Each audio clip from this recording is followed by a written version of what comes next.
Okay, so again, this is 2, 3. There's number 1 and number 3, and we're working on number 5. So this one has 4 9ths, 4 7ths, and 1/2, and so we drew it, and now we need to compare them. So we're doing 1/2 minus 4 9ths, and we're going to do 4 7ths minus 1/2. Now, fortunately, you'll have the type calculator where you don't have to think about, like or common denominators like you would in middle school or elementary. 1/2 minus 4 9ths, 4 9ths, enter, is 1/18. And then 4 7ths minus 1/2 is 1/14. What you hopefully remember is the bigger the denominator, the closer to 0 when you have 1 as your numerator. If you don't remember that, that's okay. All we have to do is just highlight it and then do Control Enter. So this one is 0.05 repeat, basically, and this other one, Control Enter, 0.07. Or actually, yeah, I'm going to put 0.07.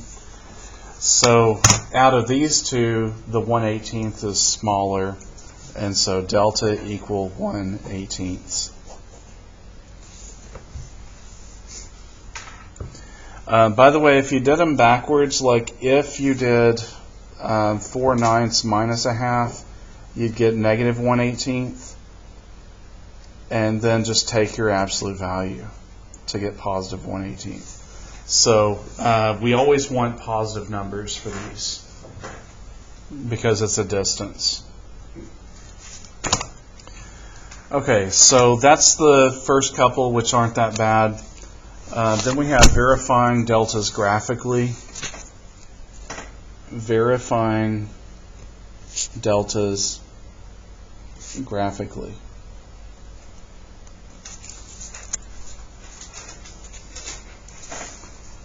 So number 7.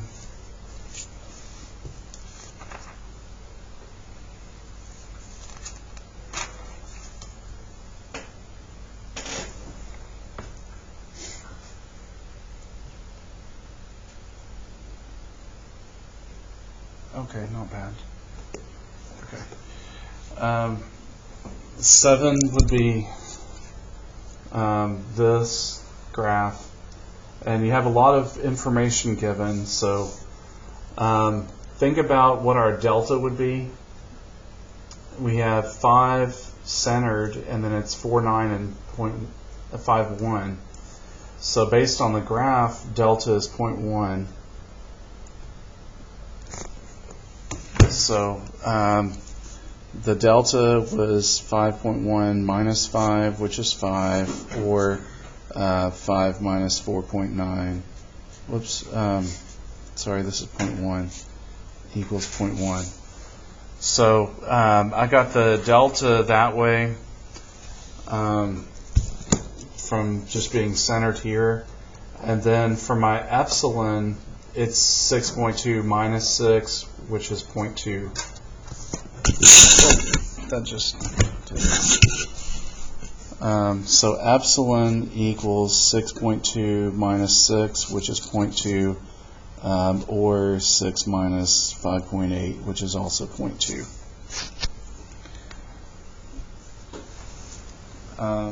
It says, use the graphs to find delta such that f of x minus L, absolute value of that, is less than epsilon. Okay. F of x minus L, absolute value of that, less than epsilon whenever 0 less than absolute value x minus c is less than delta. So in this case, our delta was smaller than our epsilon.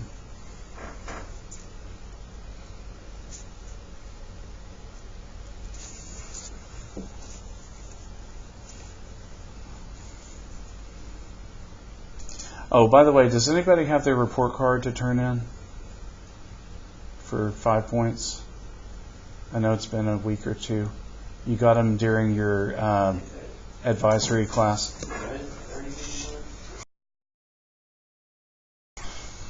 Okay, so that's number 7.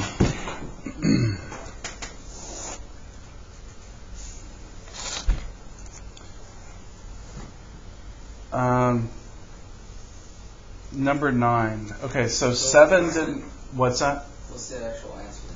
Oh, so the answer is basically that delta is 0.1 and that epsilon is 0.2.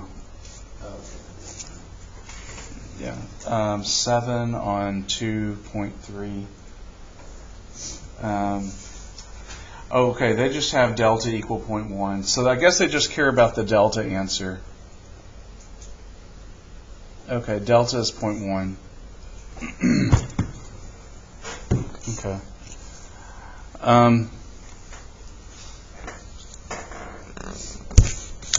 So that one didn't have a function. It just, well, actually it was right there. It was just this line 2x minus 4, which we didn't even have to use really. On number 9, we have the square root of x. And this time, we just want to do 25/16 minus 1.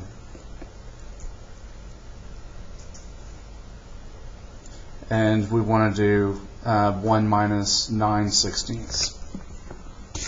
So delta equal 25/16 minus 1 or 1 minus 9/16, and see which one is smaller. So 1 minus 9/16 would give you 7/16, and 25/16 minus 1 would give you 9/16, and then we choose the smaller.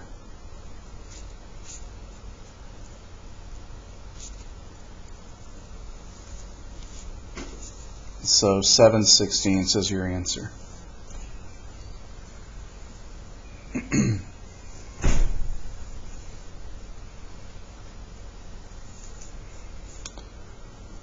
Okay, number 11.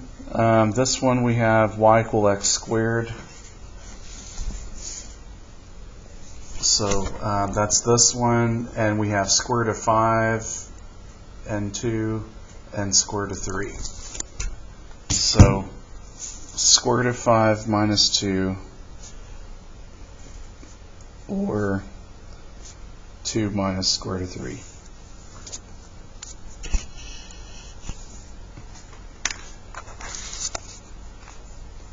So square root of 5 minus 2, enter, that's 0.236. And 2 minus square root of 3 is 0.268. 0.268. It was more places, but I'm just rounding. So between these two, this one's smaller.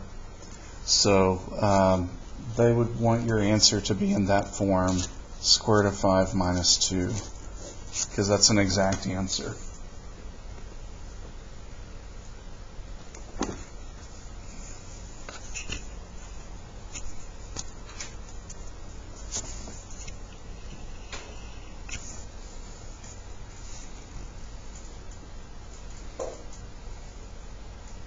So always choose the smaller one for the delta. Okay, number 13. This one's another graph. And on this one, we have -1, and then there's -16 and -16 25ths. Again, we're just comparing the horizontal ones because we want delta. We know from the graph our epsilon would be 0.5 for both of those. Okay, so for our delta, we get -16 25ths minus a -1 or +1. Take the absolute value just in case, and -1 plus 16/9. So basically just compute those. -16 25ths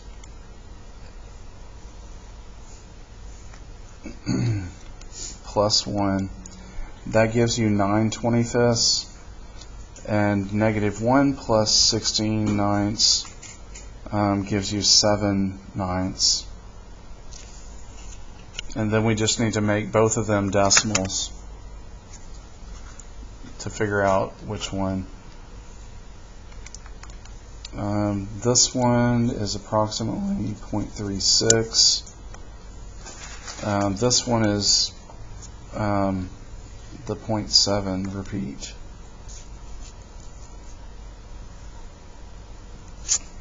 So the 9 25ths would be smaller, which would make sense if you think about it, because the more pieces there are, the smaller it is. You know, your denominator is bigger, that means there's more pieces.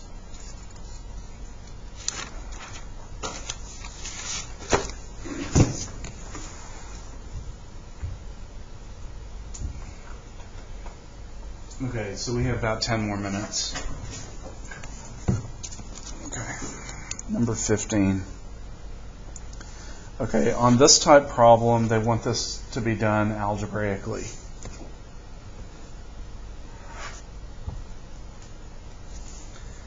And what you're given is f of x equals x plus 1, limit equal 5, c equal 4, and epsilon equal 0.01.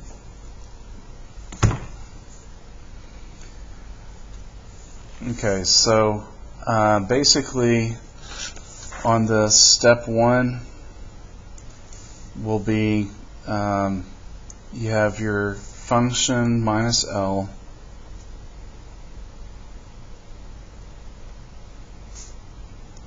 less than epsilon. So this would be the absolute value x plus 1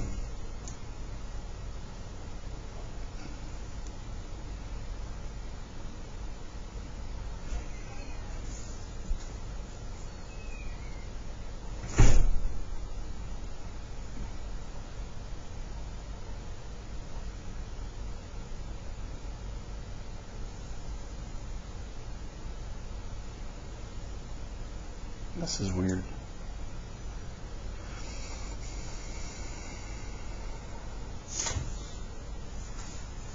Okay, from last year I just did the function less than epsilon. Let me check something real quick. 15.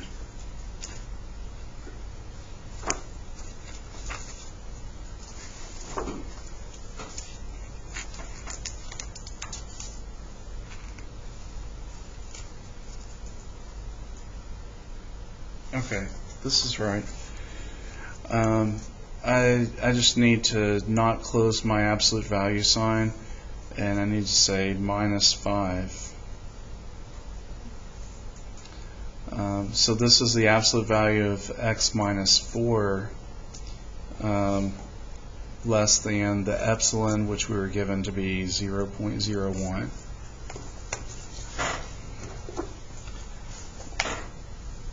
So that would give us, whenever you're having an absolute value and you have an inequality, you just bring this part straight down and then write this one, but on this side you have a negative of the same thing. So we have negative 0.01 on that side.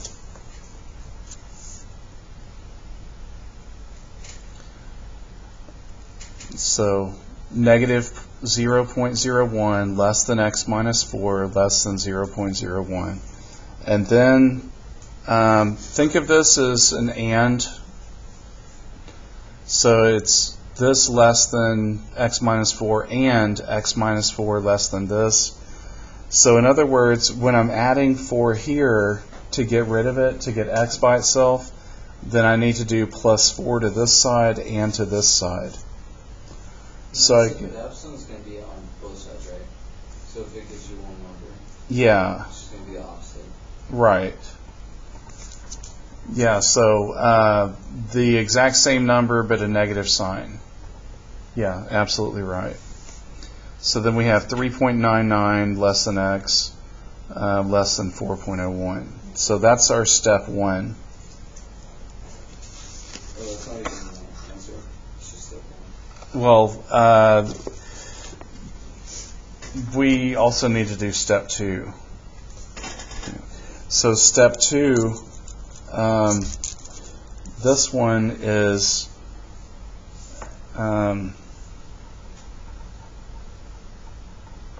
absolute value x minus 4 less than delta, which would lead to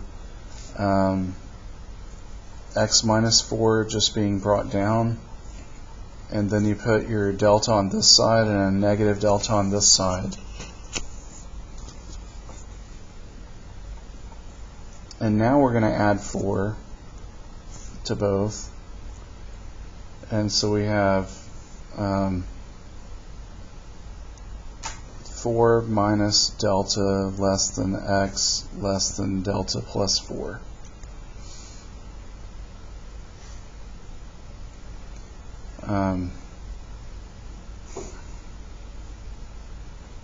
Negative, 4 minus delta less than x less than delta plus 4, and then, okay, they basically just jump directly from that to 0.01 from what was above there. Like, we knew our difference was 0.01. Not really sure the reasoning behind why we have to do both steps, because we knew the 0.01 to start with. Let me look at a different example. 0.01.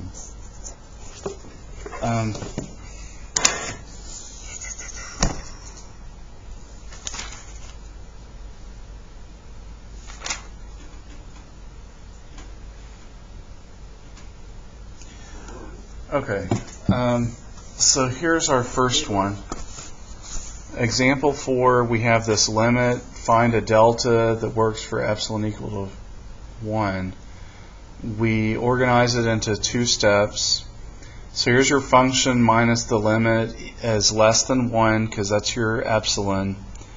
Whenever absolute value of x minus 5 is less than delta, do 2 steps. Solve this inequality to find an interval containing x equal 5. So we basically do this step where we add 2 to both sides, square both sides, and then add 1 to both sides. Okay, that's step 1. 2 less than x less than 10. And then on this one it says find a value of delta greater than 0. For this one, 5 minus delta less than x less than 5 plus delta inside that interval 2, 10. And so it says if we take delta equal 3 or any smaller positive number, then it automatically places x between 2 and 10 to imply that. So this, whenever 0 less than x minus 5, less than 3. And here's their picture of it, because 5 minus 2 gives you 3. That's how they knew to use that delta. And because 3 is smaller than 5. You always use the smaller one. So we need the nearer endpoint. Yeah, that terminology, nearer endpoint, just means the closest one. 2 is closer to 5 than 10 is. So the nearer endpoint would be 2. Okay, so that's basically what they want. And so this is what we ended up doing. We had our f of x minus L, did our absolute value, added to both sides. Then step 2, we did this. That's a good stopping point for today.